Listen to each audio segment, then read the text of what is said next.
परम आदरणीय मित्रों, सादर नमस्कार। डिजाइन योर डेस्टिनी के सफर में एक बार फिर से आपका स्वागत है। पिछले हफ्ते हमने 5-7 दिन तक बहुत सारी बातें की। मैंने डेस्टिनी को डिजाइन कैसे करना है इसके बारे में आपसे कुछ चर्चा की और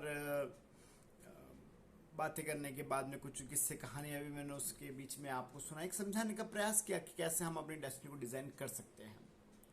लेकिन आज जो मैं बात करने जा रहा हूँ ये डेस्टिनी में सबसे महत्वपूर्ण है। इसे याद रखिएगा कि जब भी हम किसी डेस्टिनी को डिज़ाइन करें और डिज़ाइन करने के लिए उसकी योजना बनाएं तो उस योजना पे इम्प्लीमेंट करते हुए, उसका अनुसरण करते हुए, उसको रिवीजन करने की आवश्यकता, रिकॉल करने की आवश्यकता, एनालिसिस को करने की आवश्यकता है। तो इसी को इम्प्लीमेंट करते हुए, इसी को अनुसरण करते हुए हमने 5-7 दिनों में जो अभी तक किया, मैंने जो डेस्टिनी डिज़ाइन को लेकर के आपसे जो बात कही उसके ऊपर मैं एक बार फिर से रिवीजन करता हूं कि हमने क्या चर्चा की, क्योंकि बीच में 3-4 दिनों की गैप हो गई। तो आप लोगों को अगर किसी ने ये वीडियो नहीं देखा है तो आज का वीडियो देखें और फिर पुराने वीडियो पे जाकर के आप उस बात को सुन सकते हैं, समझ सकते हैं।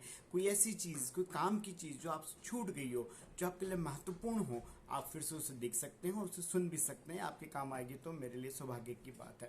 देखिए, जब डिज़ाइन डेस्टिनी की हमने बात की थी तो मैंने आपको बताया कि आप या तो देवताओं की तरह जीवन जिए, या ऋषि मुनियों की तरह जीवन जिए, या संत महापुरुषों की तरह जीवन जिए, या फिर आप संत महापुरुषों के साथ में अपने कोई आदर्श व्यक्तित्व या घर परिवार के भी किसी व्यक्ति की तरह जीवन जी सकते हैं, या व्यवसाय की तरह रहें, या अच्छे किसी नौकरी पेशा की तरह भी रह सकते हैं। जब भी डिजाइन डेस्टिनी करते हैं तो फिर दूसरे दिन भौतिकी संसार की बात मैंने की थी और उसके बाद फिर मैंने बताया था कि आपको जब भी अपने जीवन में कोई काम करें, अपनी डेस्टिनी डिजाइन करें, तो आध्यात्मिकता से जुड़ना बहुत जरूरी है। जो हमारा सनातन धर्म का अस्तित्व और जो उसकी खास बात है कि हम ईश्वर से निकल करके वापस ईश्वर में लय हो जाते हैं, उसके लिए आध्यात्मिक स्तर पे हमें उच्च गुरु से जुड़ना, ये बात मैंने आपको बताई। उसके बाद भौतिक सांसारिक जीवन में आप जो भी डेस्टिनी तय करें उसमें एक इंस्ट्रक्टर, एक मार्गदर्शक जो मोटी फीस ना लेकर के आपको योग्य बनाने पर आपके लिए काम करें, उससे आप जरूर जुड़िए। उसके बाद मैंने कुछ कंजूस लोगों की बात की कि जीवन में आवश्यक चीज़ों को नहीं देते हैं, वो कंजूस होते हैं। जो आवश्यक चीज़ों पर खर्च करते हैं वो बहुत अच्छी बात है, और जो अनावश्यक चीज़ों पर खर्च करते हैं, ये फिजूल खर्च करते हैं, वो भी बिल्कुल ठीक बात नहीं है। तो ये आवश्यक अनावश्यक के बीच में आपको डिसाइड करना है कि क्या जरूरी है, क्या जरूरी नहीं है। उसके बाद मैंने न देने की मंशा वाली कहानी सुनाई थी कि किसी व्यक्ति की न देने की मंशा हो, किसी की देने की मंशा हो तो क्या हो। मुझसे भी एक चीज छूटी थी, मैं आपको बताता हूँ इसको कहने में, कि जब हमारी न देने की मंशा हमारी न भावना और आदत बन जाती है, आदत संस्कार में बदल जाती है, और न देने की इस भावना से हम पैसा तो बचा लेते हैं, पैसा बचाना भी चाहिए, क्योंकि पैसा दुनिया का दूसरा भगवान है। दुनिया की सारी सुख सुविधाओं की खुशियां आपको पैसा दे सकता है, तो पैसा हमें बचाना चाहिए। लेकिन न बचाने की आदत से पैसा जरूर बच जाता है, लेकिन न देने की मंशा, न देने का आदत और संस्कार हमारे जीवन से बहुत महत्वपूर्ण और कुछ खास ऐसी चीजें जो जीवन में हमारे साथ होना चाहिए वो भी छीन लेती है।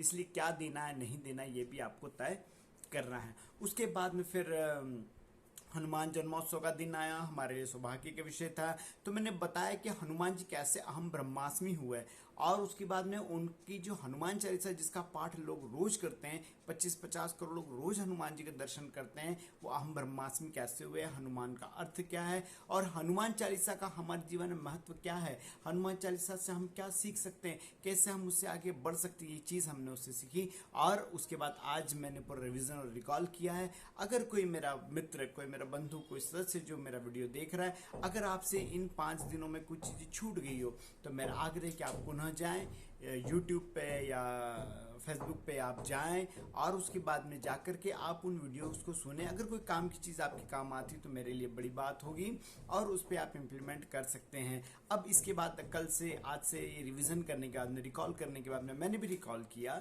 कि जो 5-7 दिन तक रिवीजन किया, कि मैं 5-7 दिन तक जो मैंने आपसे बात की, आज मैं उसको फिर से रिवाइज करता हूँ, एक बार फिर से आपको बताता हूँ। और कल से हम एक बहुत महत्वपूर्ण, मुझे लगता है आगे आने वाले 2 दिन, मुझे ऐसा लगता है कि डिज़ाइन, जो डेस्टिनी डिज़ाइन है, उसके लिए 2 महत्वपूर्ण चीज़ें जो आपको अपने जीवन में जो 5-7 दिन मैंने बिताए हैं, उसके अलावा 2 महत्वपूर्ण चीज़ें आपको अपने साथ रखनी है। कल से हम इस पर बात करेंगे और उसके बाद फिर हम एक सोशल मीडिया के माध्यम से, या तो मैं डायरेक्ट आपसे बात करूंगा, फेसबुक लाइव आके बात करूंगा, या फिर जूम मीटिंग करके मैं बात करूंगा कि आपको क्या करना है क्या नहीं करना है, आप मुझे बताइए। आप अगर पर्सनल भी मुझसे कांटेक्ट करेंगे तो मैं आपकी मदद ज़रूर करूंगा। और मेरा एक जो सौभाग्य है कि मैंने वैष्णव हूँ, तो वैष्णव होने के नाते मैंने जो ज्योतिष का अध्ययन किया उसके माध्यम से मैं बहुत किसी का भविष्य नहीं बता सकता, लेकिन हाँ, मैंने आपको पहले बताया था कि ईश्वर ने जो दाल चावल सब्जी रोटी की थाली आपके लगा के भेजी, किस माध्यम से लगा के भेजी, उस पर मैं आपकी मदद कर सकता हूँ, मैं आपको बता सकता हूँ कि कैसे हम कर सकते हैं। इस पर भी चर्चा करेंगे। इसके अलावा दो महत्वपूर्ण विषय, जो डिज़ाइन योर डेस्टिनी वाली बात है, उस पर हम जरूर करेंगे और आगे बढ़ेंगे। आपके सहयोग और समय के साथ बहुत बहुत धन्यवाद। मैं लगातार 5-7 दिनों के बाद 2 दिन बिजी इसलिए रहा कि आप लोगों का बहुत प्रेम स्नेह मुझे मिला, बहुत सारे फ़ोन कॉल्स आए, ढेर सारे मैसेजेस आए, और बहुत सारे लोगों ने उसको देखा। मुझे बहुत खुशी हुई, मुझे लगा कि जो आप सब लोगों का जो प्रेम स्नेह जो मेरे साथ है, मैं उसे शिरोधार्य करता हूँ, और आप सब लोगों को हृदय से बहुत बहुत धन्यवाद देता हूँ। ऐसा प्रेम स्नेह बना रहे और मैं आपकी सेवा करता रहूँ, यह मेरा भाव है। और आप सबका स्नेह प्रेम आशीर्वाद ऐसे ही बना रहे। धन्यवाद। जय हिंद, जय भारत।